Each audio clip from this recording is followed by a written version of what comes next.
Welcome back to the Burundi to Gombe podcast. I am your host, Dr. Paul Harvey. In this episode, episode 10, and the final episode of the series, we welcome a very special guest.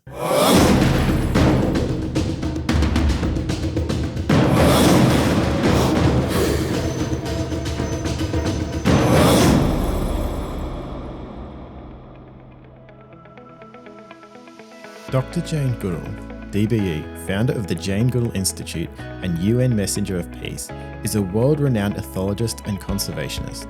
Jane is known for her groundbreaking research into the lives of wild chimpanzee communities in Gombe, Tanzania.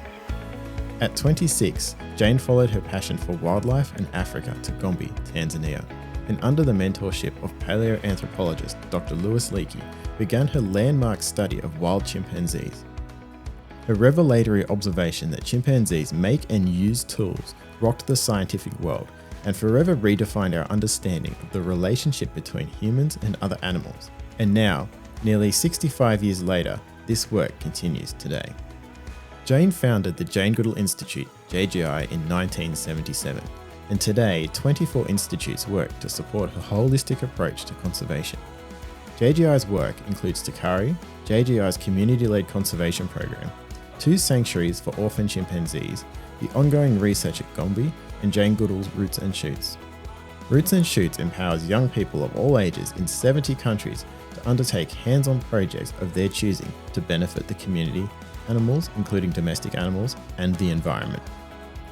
Jane travels globally around 300 days each year, inspiring audiences through speaking tours, media engagements, written publications, and a wide array of film, television, and podcast projects. She has authored many books for adults and children. Her latest publication, The Book of Hope, a survival guide for trying times, has been translated into more than 20 languages. Jane is a global icon, spreading hope and reminding us all that our daily actions make a difference, and it is up to us to decide what kind of difference we make. Dr. Jane Goodall, welcome to the Burundi to Gombe podcast. Hello there.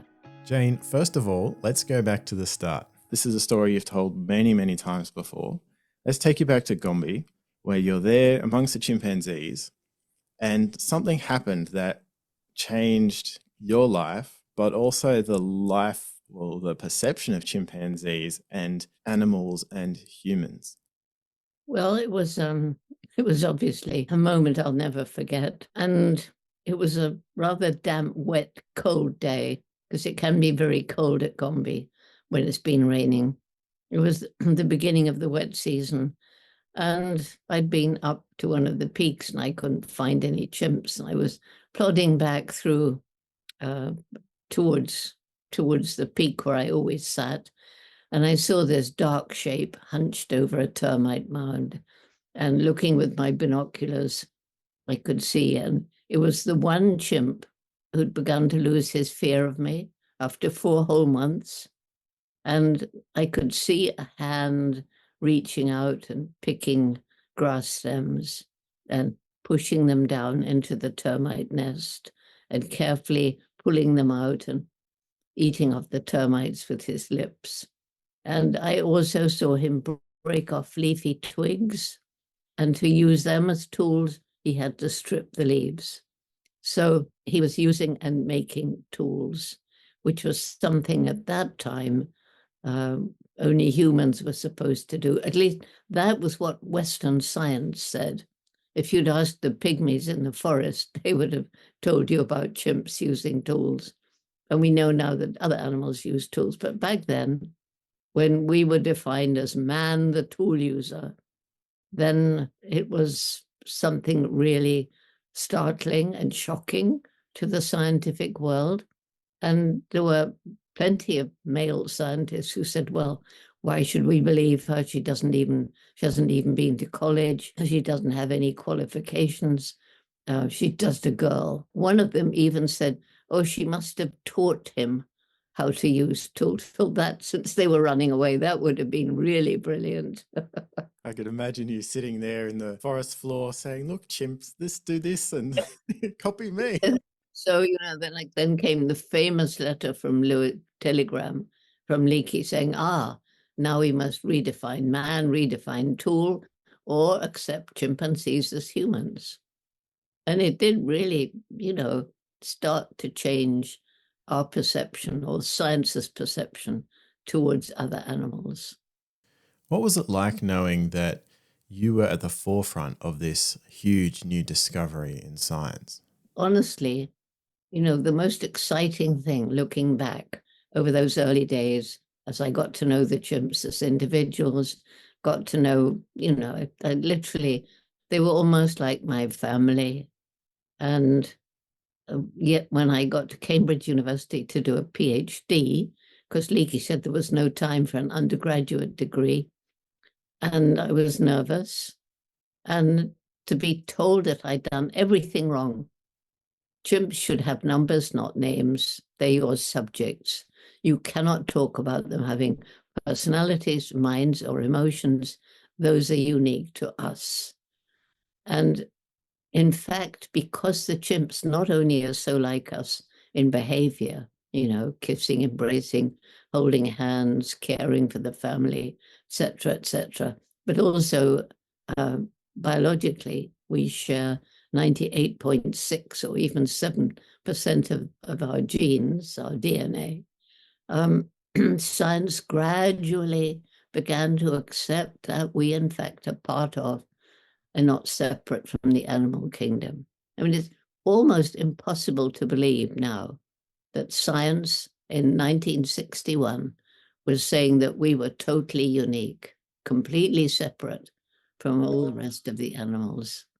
Amazing. You're right there. It is amazing. And that's not all that long ago, really, 1961. And Yeah. yet the Not enormous steps that we've come in science, and we've become so in tune with the natural world, and we understand animals, and we are starting to learn through scientific endeavors or Western scientific endeavors what traditional owners and traditional groups knew of animals and the ecosystem long before scientists turn up. Let's go now to when you first got involved with the chimpanzees outside of Gombe. Well, the initial trigger was that already way back, I was speculating that chimpanzees would have culture, if culture is defined as behavior passed from one individual to the next through observational learning, or one generation to the next. And of course, that also was poo-pooed by science, and that also is now totally accepted that chimps, whales, elephants, all kinds of creatures do have their cultures. And then, so I wanted to travel to different places because by then, by the late 70s, there were other scientists studying chimps. And so I got some money together and was able to visit some of these other places and learn about, different uses of tools and so on. But it was while I was traveling around that I began to realize not only the problems faced by chimps, that numbers were decreasing, habitat was being destroyed, bushmeat trade was growing, but also realizing the plight faced by some of the Africans living in and around chimp habitat. And when I flew over the tiny Gombe National Park, that was in the late 80s, and Gombe, when I arrived in 1960, was part of this great equatorial forest belt across Africa. And by the late 1980s, I was shocked to look down from a small plane and see just this little island of forest, because Gombe is a very small national park, and all around were bare hills. And, it struck me that these people were cutting down the trees in their struggle to survive, to make money from charcoal or timber, or to grow more food, either to sell or just to feed their families. And it hit me. If we don't help these people find ways of living without destroying the environment, we can't save chimps, forests, or anything else. And that's when our Takari program began, our Takari method of community-led conservation, which I believe was the first of its kind in Africa. Listeners might remember in the last episode with Dr. Lillian Pintay, we heard about Takari. But Jane, can you take us through what Takari is? Having flown over, and then, of course, going to see what I'd seen from the air on the ground, and realizing the abject poverty and lack of education, lack of good health facilities. So it was a very wonderful man called George Strunden, and he'd worked in Africa for 15 years for various NGOs. And it was he and I who went into the villages and started this program. And I think, number one, it wasn't a bunch of arrogant white people into poor villages and telling them what we were going to do to make their lives better. And you better be thankful, by the way. No, it was a group of 7 locally picked Tanzanians. And it was George who picked them because he'd worked in that area. And it was they who went into the villages. And it was they who sat down and asked the people, what can we do to help you? And so it began like that. What they wanted, more food, which meant restoring fertility to the over-farmed land without chemicals. And they wanted better health and education. And so we worked with the local Tanzanian authorities to improve. And ultimately, as we got more money, to actually build a couple of new schools. And then as they came to trust us, we could introduce water management programs. We could persuade them to cut down the eucalyptus that had been planted by white people, which suck the moisture from the soil.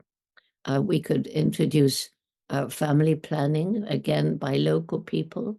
And then one of the things that I think really, really important, microcredit. And the reason I love microcredit is because if people get a grant, they use it up and then they want another grant probably. But if it's a loan that they must pay back, and they pay back, and they nearly all do, they're proud. I mean, we did it. It's our accomplishment. So it boosts their self-image. And anyway, then, so gradually the program grew. And then Lillian came along and introduced some of this technology, GIS, GPS, satellite imagery, going on to drones and camera traps and all these other things. And so the program grew and expanded from the 12 villages around Gombe to 104 villages in the greater Gombe ecosystem. And now it's in the more or less the same form in 6 other African countries where JGI works with chimps. That's such a fantastic story of an idea coming to life, planting a seed and watching it grow into something big and spectacular and amazing. We've got a book now called Local Voices, Local Choices, and that we want to, it's ready to scale out because it doesn't only have to apply to chimps. It can be for conservation programs anywhere where you're working with local people, local communities. And of course, Jane, as Dr. Lillian Pintay describes in episode 9 of the podcast, this Takari approach is being used now in the proposed corridor between Burundi and Gombe. Jane, I want to shift gear a little bit now and speak about the Burundi to Gombe project. We heard way back in episode 1 with Debbie Cox about how the Jane Goodall Institute was involved with the chimpanzees in Burundi. But could you share the story of the challenges faced by chimps outside of Gombe and what drove you to want to do more to help? I can never forget seeing a little chimp. It was in the meat market, the local market in Kinshasa in DRC. And it was a little 1.5-year-old chimp. And he was curled up on top of a small cage, tied to it by a piece of rope around his waist. And it was very hot, midday, and all around were tall Congolese just laughing and ignoring him. And unfortunately, because chimps were even then endangered species, And because it was actually, oddly enough, it was the then American Secretary of State, James Baker, who invited me to lunch one day, a little gathering in DC, and asked how he could help. So I told him, about these chimpanzees having difficulties in Africa. So in those days, it was telex. He telexed all the embassies in the countries I wanted to go and said, help Jane. So I don't know that I could have done that trip without his help. So anyway, going into this market and seeing this little chimp, he looked close to death. His eyes were half closed. He was curled on his side, this little tiny thing. And I went over and bent down and made the little soft sound of chimp greeting. And to my amazement, he sat up, he looked at me, and he reached out his little hand. Well, that did it. And I knew I couldn't buy him because, that perpetrates that whole trade. But fortunately, again, because of James Baker, we were able to go to the American embassy in Kinshasa, and the ambassador sent a policeman with us. And we went back that night. And obviously, word had gone around because the place was deserted. Just this one little chimp left alone, tied up at night. And so we were able to untie him. And there was a woman there, Graziella Cotman, who had already rescued a couple of chimps. And so she said she would look after him. So his name was, because of Jim Baker became Big Jim B, and this little chimp was Little Jim B, who's now a big, handsome male. So that started our sanctuary programs. And then you had another similar experience in Uganda, is that right? In Uganda, they'd confiscated baby chimps because it was illegal. They put them in the so-called zoo. And these chimps were about 6 of them, and they were in a cage of wire netting with nothing, and not the right food. And again, I didn't have any money, but I couldn't leave them. So I managed to find a woman in England, actually, who had worked in a zoo, Christine Manning, and she agreed to come and gradually gave them enrichment. Some of them loved painting. And gradually we were able to raise more money, and then they were transferred to a proper sanctuary. So, it started very early on with nothing. And people kept saying, but Jane, these chimps live a long time. What's going to happen? How will you get the money? And I just knew right now I've got to rescue them. And then the rest will happen. And it's been tough raising money for all these sanctuaries, but it's important. And so it works. That's the reason why we're doing this podcast series, is to raise awareness of the work that the Jane Goodall Institute are currently doing as well in Burundi with Musée Vivant, trying to raise money to build a rehabilitation centre that is fit for purpose, that provides chimpanzees with safety and a clean, healthy environment to live in. Which we do in our Chimpunga sanctuary, just the biggest sanctuary in Africa. In the Republic of Congo, there's nearly 200 chimps in it. And the government gave us these 3 big, beautiful islands on the Kwilu River.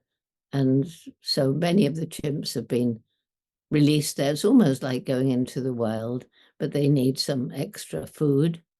And we have another sanctuary in South Africa, Chimp Eden, desperately needing funding. And the other 2 that I started, fortunately, have been taken over. So we've just got these 2 that JGI has to raise money for. Yeah. And by the way, our first sanctuary ever was in Burundi, came from rescuing chimps in Burundi. And again, the American embassy helped. We set up a temporary place in the embassy garden. And it was a halfway house. And then they all got moved to Kenya when the genocide broke out. And they're in Sweetwaters. They came from DRC. And of course, Jane, as we've heard throughout this podcast series, Musée Vivant is managed by Burundi's Ministry of Tourism. and it's not a JGI facility itself. However, JGI Australia are providing support to help fill the funding gap and the capacity gap to ensure that chimps are happy and healthy in that facility. I really can't imagine how difficult it must be when war breaks out and the decision is either flee or stay behind and help the chimps.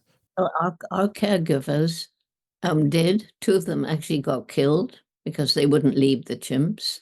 And fortunately, the French offered to fly them to Nairobi and rescue them. So it was the French Air Force that rescued the chimps on that occasion. Jane, let's change the pace now and talk about what it is that you do for 300 days of the year, and that is traveling and sharing your message of hope and wisdom and knowledge with audiences around the world. What is it that drives you to keep doing what you're doing? Because I care passionately about the environment, passionately. But I also, I had a son, I've got grandchildren, I know many children, and it's so heartbreaking that for years we've been stealing their futures, we destroy the environment. So if people have to realize that this is all interconnected, climate change, loss of biodiversity, but that's tied up with poverty. We've got to alleviate poverty to stop people destroying the environment to survive. Or in a city, the poor people are buying the cheapest junk food, and that is harvested in a way that harms the environment.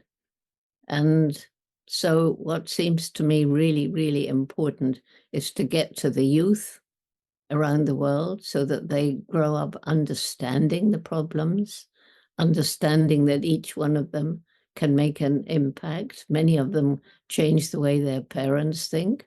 Parents say, "Oh, I have to recycle. My kids make me," or "I can't buy those things with palm nut oil. My kids won't let me."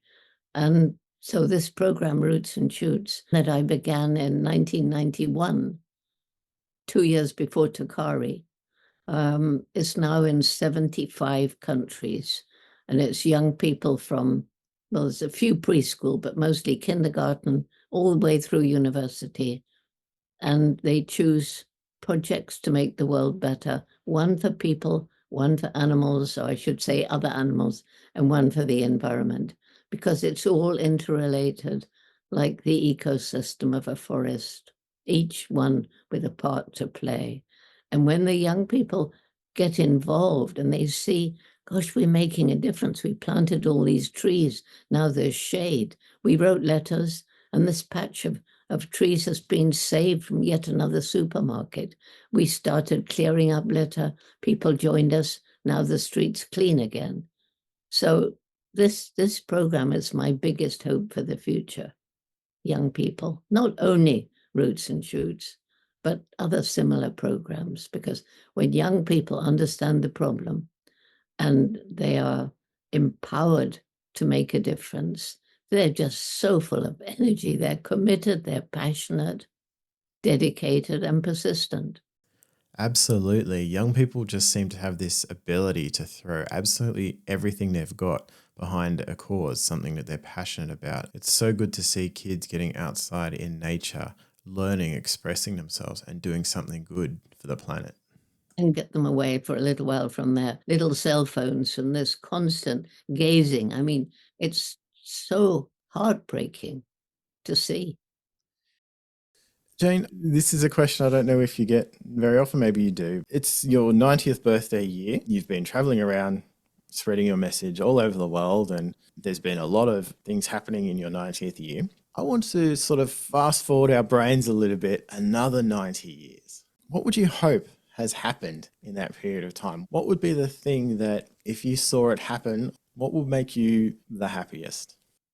Well, it's really, you can't really pick one thing because, as I say, it's all interdependent. But something that I would hope and pray can happen eventually, because if it doesn't, then we're doomed.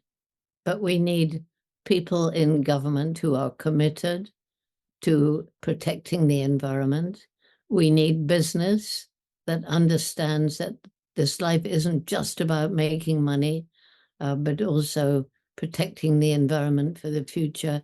We need to reduce unsustainable lifestyles, and I include myself, but I'm doing my best, and, alleviate poverty and help people understand. And if that happens, then everything else will follow suit, and we'll start getting more corridors, which are so important for wildlife. We'll get young people who've grown into adults who are caring, compassionate, respectful of each other and animals and the environment. And then war will stop. And, so I hope that those things will happen, because if they don't, then in 90 years, I'm glad I won't be alive. It's a sombering thought. I, like you, hope that we have all of those things. I hope that we see them much, much sooner than that. And that's why I work passionately to grow roots and shoots. And just in the last few months, we've got roots and shoots started in 4 different Asian countries. And, I know once it starts to grow. Oh, that's fantastic news. Have you seen much growth there yet? And we're doing super well. I mean, we've got over 1,500 groups right across China, for example. We're all over Taiwan, Hong Kong, Singapore. Malaysia is growing really fast. And, it's everywhere it starts, it grows. Jane, we've reached the end of our time together. It has been absolutely fantastic chatting with you and hearing your stories about the early days in Gombe all the way through to your work in DRC, Uganda and Burundi. So thank you for taking us on that journey. Not only have we reached the end of this episode, but we've also reached the end of the podcast series. So with that in mind, is there a final message that you'd like to share with the listeners? Every single day we live, we make an impact, and we get to choose what sort of impact we make.